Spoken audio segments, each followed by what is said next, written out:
नमस्कार दोस्तों। आज मैं आपके सामने 5 कंपनियों के बारे में बात करूंगा जहां पे आप अपना इन्वेस्टमेंट अभी के लिए कुछ अमाउंट इन्वेस्ट कर सकते हैं। सबसे पहले हम शुरुआत करते हैं निफ्टी के बारे में। निफ्टी आज आप देख पा रहे होंगे कि निफ्टी आज 18-19 पॉइंट नीचे गिरा है, जो कि ज़्यादा बड़ी गिरावट नहीं है।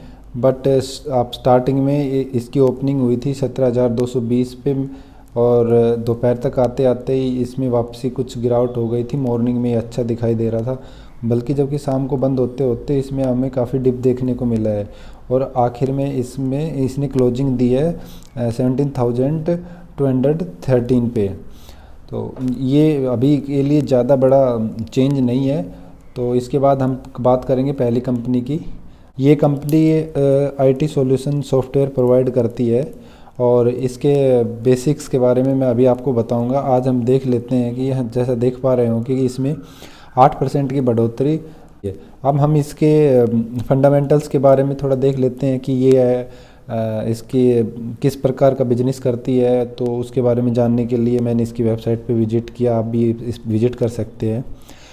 तो ये कंपनी बेसिकली एक्सपर्टाइज है अपने सॉल्यूशंस को प्रोवाइड करने में। ये एक प्रकार से डाटा के साथ डील करती है और इसके 500 से ज़्यादा इनके पार्टनर्स हैं। डिजिटल डाटा सॉल्यूशन प्रोवाइड करती है, बिग डाटा कैपेबिलिटी करती है, सोशल मीडिया प्रोडक्टिव एनालिटिक करती है और भी बहुत सारे एनालिटिक टूल बनाती है। और इसका ये बिजनेस टाइप के सॉल्यूशंस भी प्रोवाइड करती है, कंसल्टेंसी की सर्विस देती है, डाटा इंजीनियरिंग्स देती है। डाटा इंजीनियरिंग्स में जो मॉडर्न स्केलेबल डाटा आर्किटेक्चर्स होते हैं उनके बारे में। आज के टाइम में जो सबसे इम्पोर्टेंट चीज़ है वो डाटा है। डाटा का इतना आप डाटा को मैनिपुलेट करके उसमें से किसी भी प्रकार की इन्फॉर्मेशन निकाल सकते हैं जो कि आपके लिए प्रोडक्टिव हो। तो इस प्रकार का सॉल्यूशन प्रोवाइड करने वाली कंपनियों का आगे फ्यूचर है और ये बात हमें समझनी चाहिए। जितना जल्दी हम समझ जाएंगे उतना ज़्यादा हम पैसा बना पाएंगे। और क्योंकि हमें पता है कि मैं इसके बारे में थोड़ा बहुत जानता हूँ, तो मैं आपको ये नॉलेज शेयर कर रहा हूँ। अगर आप लोगों को इसके बारे में नहीं पता है तो आप एक बार इसकी वेबसाइट पे जाके विजिट कर सकते हैं। और भी इसके अलावा ये डिजिटल सॉल्यूशन प्रोवाइड करती है। आज आप इसको देख पा रहे होंगे कि आज मैंने बताया कि लगभग 8% का इसने इंक्रीमेंट दिखाया था। 8 पॉइंट समथिंग 8% का आज इसने ग्रोथ दिखाया था। इसका मैक्सिमम पीक यहाँ पे जा रहा था 760 इसका मैक्सिमम है और यहाँ से ये आपको लगभग 20% से भी ज़्यादा डिस्काउंट पे मिल रही है। और आपको एक चीज़ ध्यान रखनी है इस टाइप की कंपनी में, ये बहुत ही रिस्की कंपनी है। अभी इसका मार्केट कैप बहुत ही छोटा है और बट इसके जो फंडामेंटल्स हैं या जो इसका फ्यूचर पर्सपेक्टिव्स हैं बहुत अच्छे हैं। वो सब देख के आप इसमें इन्वेस्ट कर सकते हैं। आप अपना टोटल पोर्टफोलियो का 5% से ज़्यादा इस टाइप की कंपनी में कभी भी इन्वेस्ट ना करें। बट ये इस टाइप की कंपनी है कि आप अगर अपना 5% भी इन टाइप की कंपनी में लगा देते हो तो आने वाले 5 से 10 साल में आपके लिए एक मल्टीबैगर साबित हो सकते हैं 533 पे। और अगर ये इसके नीचे आता है तो इसके नीचे भी आप अपना कुछ अमाउंट इन्वेस्ट कर सकते हैं। और ऊपर अगर जाता है तो वेट एंड वॉच कीजिए आप अपना कि कैसे है और राइड का मज़ा लीजिए। तो अब इसके बाद हमारी अगली कंपनी है पारस डिफेंस। पारस डिफेंस भी एक बहुत ही न्यूली लिस्टेड कंपनी है।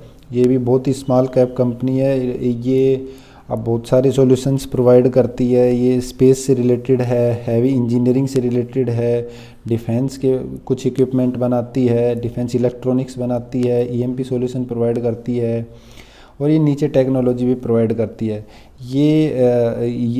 बट इस कंपनी में आपको ज़्यादा रुपए इन्वेस्ट नहीं करना है, आपको बहुत ही छोटा मोटा अमाउंट इन्वेस्ट करके चलना है।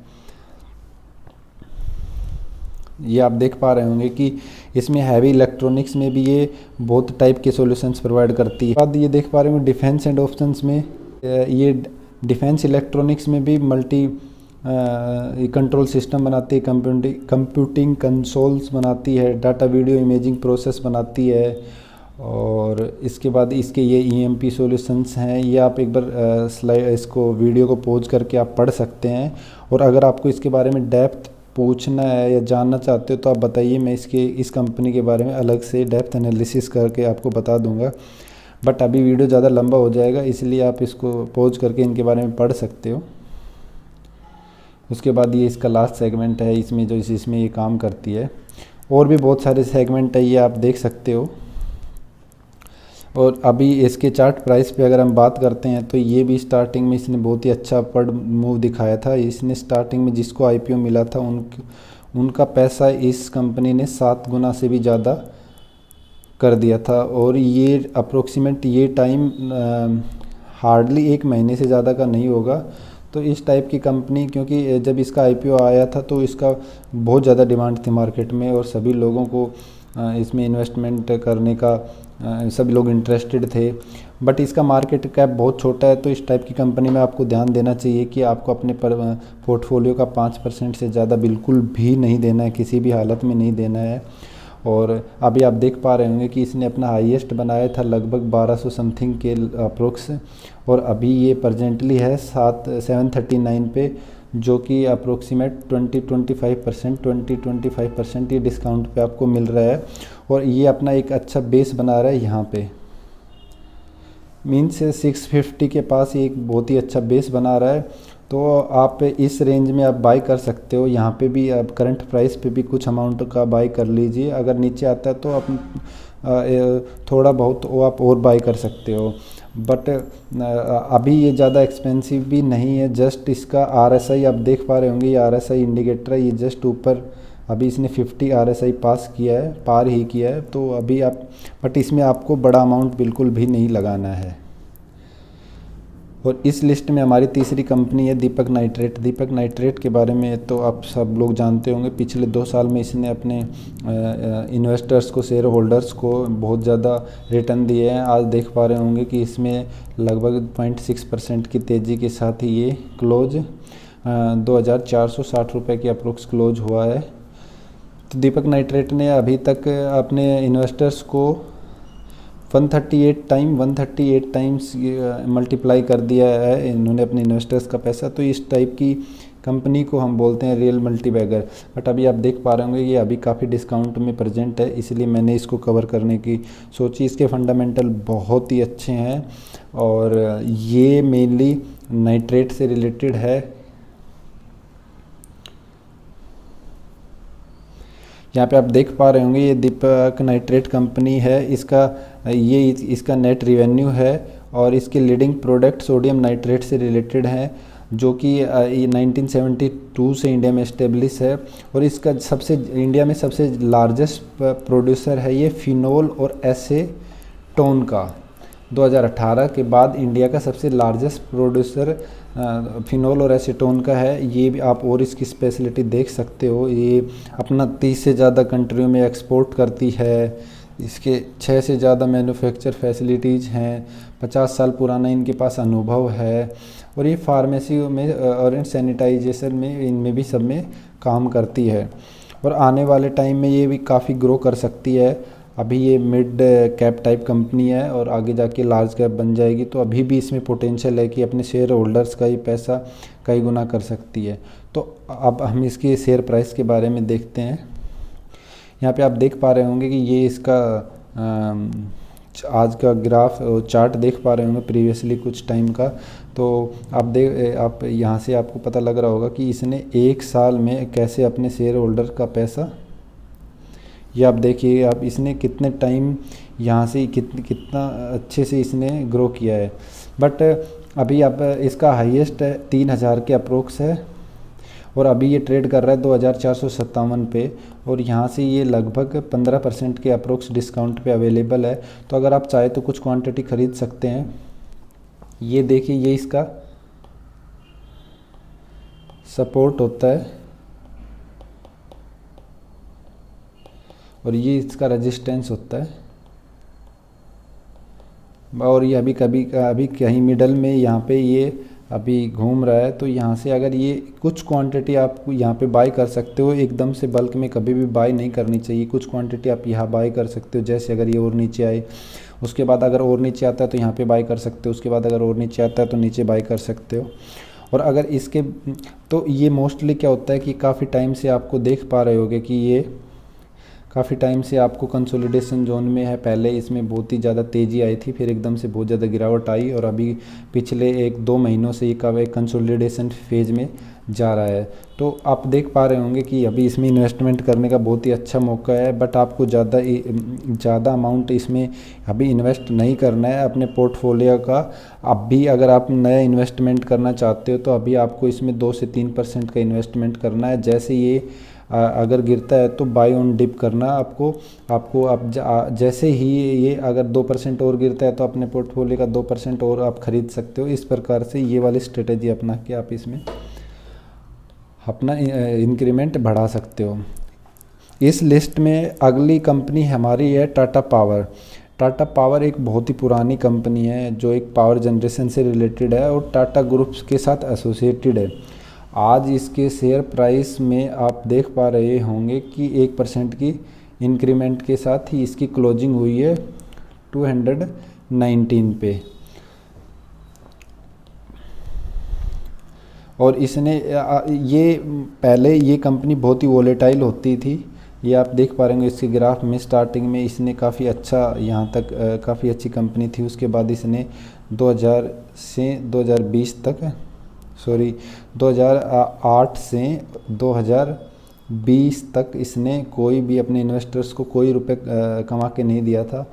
बट 2020 के बाद ये कंपनी बहुत ज़्यादा ग्रो कर रही है। उसके पीछे रीज़न ये है कि इस कंपनी ने आने वाले टाइम में सबसे बड़ा इसका सोलर सिस्टम से रिलेटेड है कि ये सोलर पैनल से ग्रीन एनर्जी की तरफ बढ़ रही है। दूसरा ये आने वाले इलेक्ट्रिक्स व्हीकल्स में पावर प्रोवाइड करने का काम करेगी। तो ये सब देखते हुए इन्वेस्टर्स इसमें बिलीव कर रहे हैं कि आने वाले टाइम में इसका शेयर प्राइस काफ़ी ऊपर जाएगा और ये कंपनी ज़्यादा ग्रो करेगी। और टाटा का नाम जुड़ा होने के साथ इसका मैनेजमेंट भी अच्छा होता है और टाटा का बैकअप भी होता है। तो इसलिए इस टाइप की कंपनी में आप इन्वेस्ट करके चल सकते हैं। बट अब वही मैं बोल रहा हूँ कि किसी भी कंपनी में आपको एक साथ कभी भी नहीं खरीदना है। आपको हर कंपनी में बाय एंड डिप करना है, चाहे वो कंपनी कितनी भी अच्छी हो, कितनी भी रिस्की हो या कितनी भी सेफ हो।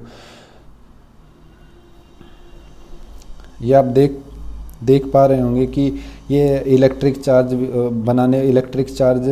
स्टेशन बनाने वाली कंपनी है। आगे जाके सोलर से उस पर भी डिपेंड करने वाली है। और ये इसका सबसे पीछे जो ग्रो करने का रीज़न है, इसके पीछे ये इन्होंने बोला है कि आने वाले 5 साल में हम टोटल ग्रीन एनर्जी पे शिफ्ट हो जाएंगे। More than 80% of our power generation हमारा ग्रीन पावर जनरेशन होगा। अभी इसका मोस्टली टाटा पावर एक पावर जनरेशन कंपनी है, तो Tata power mostly power generation power distribution करती है। तो उसका power generation mostly thermal power plant से होते हैं, जो कि अभी वो धीरे धीरे शिफ्ट करके उसको ग्रीन एनर्जी की साइड शिफ्ट कर रही है, सोलर एनर्जी का यूज करके। और आने वाले टाइम में जब इलेक्ट्रिक व्हीकल्स बहुत ही अच्छे से ग्रो करेंगे, इलेक्ट्रिक व्हीकल का सेक्टर अच्छे से ग्रो करेगा, तो इसकी बहुत ज़्यादा डिमांड होने वाली है। तो आने वाले फ्यूचर में मुझे लगता है कि ये एक मल्टीबैगर बनने वाला है। आप इसमें अभी इन्वेस्ट करके चल सकते हैं। ये देख सकते हो कि इस प्रकार से सोलर पैनल बनाएगी, इलेक्ट्रिक चार्जिंग स्टेशन बनाने वाली है, सोलर पैनल बनाने वाली है, और ये हाउस होल्ड्स को भी प्रोवाइड करेगी। तो इस प्रकार से इसके जो आगे आने वाले एम्स हैं बहुत ही अच्छे हैं। इनका यहाँ पे आप देख पा रहे होंगे इसका पिछले 1 साल का ये ग्राफ यहाँ पे, इसने अपना हाईएस्ट कहीं बनाया था 230 के अप्रोक्स कहीं पे, नहीं सॉरी 255 और 260 के अप्रोक्स, सॉरी मैं गलत था, 255 260 के अप्रोक्स इसका हाईएस्ट था। और अभी ये ट्रेड कर रहा है 219 पे। तो अभी भी आपको ये काफ़ी डिस्काउंट पे अवेलेबल है। पिछले 2 महीने से आप देख पा रहे होंगे कि ये यहाँ पे टाइम कंसोलिडेशन दे रहा है आपको। तो अभी आप इसमें कुछ अमाउंट इन्वेस्ट करके चल सकते हैं। मुझे नहीं लगता ये इसके लिए अप्रोक्सीमेट 200 रुपये इसके लिए एक सपोर्ट का काम करेगा, इससे नीचे नहीं जाएगा। और सपोर्ट और रेजिस्टेंस का मैं आपको समझा दूंगा अगर आपको सपोर्ट और रेजिस्टेंस के बारे में नहीं पता है। फॉर एग्ज़ाम्पल देखिए कि ये कोई भी कंपनी का ग्राफ होता है, अगर वो यहाँ पे अभी करंटली है ओके। तो अब हम क्या करेंगे कि जो ये कंपनी का पिछला वाला हाईएस्ट था, अगर ये अगर ग्राफ ऐसे ऊपर जाता है तो ये पिछला जो हाईएस्ट है ये इस कंपनी के लिए इस आने वाले शेयर के लिए रेजिस्टेंस बन जाएगा। और अगर आगे शेयर प्राइस नीचे जाता है तो ये नीचे जाएगा, तो क्योंकि ये ऑलरेडी 2 लेवल्स पे यहाँ से बाउंस बैक कर चुका है तो ये इसके लिए सपोर्ट का काम करेगा। तो इस प्रकार से आप सपोर्ट और रेजिस्टेंस के बारे में मैंने आपको हल्का सा बेसिक बता दिया है। अगर आपको डेप्थ एनालिसिस चाहिए तो इसके लिए मैं आपको दूसरे वीडियो में बता सकता हूँ। अगली कंपनी हमारी इस लिस्ट में 5वीं कंपनी है टाटा एल्क्साई। टाटा एल्क्साई मेनली अभी आज आप देख पा रहे होंगे कि इसमें 4% की बढ़ोतरी के साथ इसने 5,725 पे क्लोजिंग दी है। और ये इलेक्ट्रिक व्हीकल्स के सेक्टर में काम करती है और भी बहुत सारे इलेक्ट्रिक सॉल्यूशन प्रोवाइड करती है, ऑटोमेशंस में प्रोवाइड करती है, ब्रॉडकास्टिंग मीडिया में भी प्रोवाइड करती है, वर्चुअल रियलिटी में काम करती है, हेल्थ केयर में भी इसके बहुत सारे इक्विपमेंट बनाती है जिसमें आर्टिफिशियल इंटेलिजेंस जो एआई पे काम करते हैं, आर्टिफिशियल इंटेलिजेंट और मशीन लर्निंग पे काम करते हैं। बहुत सारे सेमीकंडक्टर्स डिफरेंट टाइप के सेमीकंडक्टर्स बनाते हैं जो कि आज के टाइम में बहुत सारे जो भी इलेक्ट्रॉनिक्स इक्विपमेंट है उनमें सेमीकंडक्टर्स का यूज होता है। तो ये और इसका सबसे बड़ा सेगमेंट है जो मुझे लगता है आने वाले टाइम में इलेक्ट्रिक व्हीकल है। ये इसका मेन पार्ट होने वाला है क्योंकि इलेक्ट्रिक व्हीकल इंडिया में एक बूम पे आएगा, क्योंकि जैसे जैसे हम ग्रीन एनर्जी की तरफ शिफ्ट हो रहे हैं और हम ट्रेडिशनल एनर्जी को छोड़ के ग्रीन एनर्जी की साइड शिफ्ट हो रहे हैं, तो इसलिए ये इसका ग्राफ है। आपको इसने अपना हाईएस्ट बनाया था लगभग 7,000 के लगभग इसने अपना कुछ हाईएस्ट बनाया है और अभी ये ट्रेड कर रहा है 5,725 पे। और ये अभी आपको काफ़ी डिस्काउंट पे मिल रहा है, लगभग 15% डिस्काउंट पे या 20% डिस्काउंट पे मिल रहा है। तो आप इसमें अभी बाई करके चल सकते हैं कुछ अमाउंट, और इसके लिए ये वाली इसके लिए सपोर्ट का काम करेगा और ये वाला इसके लिए रेजिस्टेंस का काम करेगा। और अभी अब पिछले कुछ टाइम से ये इसी बॉक्स में मूव कर रहा है, तो आप इसमें इन्वेस्टमेंट कर सकते हैं। इसका RSI अगर हमें देखा जाए तो अभी RSI 50 से जस्ट क्रॉस हुआ है, मीन्स अभी ये फियर जोन में है। फियर जोन और 50 से 80 के बीच में होता है ग्रीड जोन, और अगर RSI 80 से ऊपर होता है उसको बोलते हैं ओवरबॉट जोन। मीन्स हमें अगर RSI के हिसाब से इन्वेस्टमेंट करना है तो हमें ध्यान रखना होगा कि जब RSI 50 से नीचे हो तभी अच्छी कंपनी में इन्वेस्ट करें। बट ये फॉर्मूला सभी कंपनी में लागू नहीं होता है, ये कुछ लिमिटेड कंपनियों में जो अच्छी कंपनी है जो स्लो ग्रो करती हैं उनमें होता है, जो ज़्यादा वोलेटाइल नहीं होती उनमें हम ये फॉर्मूला लागू कर सकते हैं। तो धन्यवाद दोस्तों, आपने अपना पेशेंस दिखाया और आपको जो भी जानकारी मिली आशा करता हूँ कि आपके लिए हेल्पफुल होगी। शुक्रिया।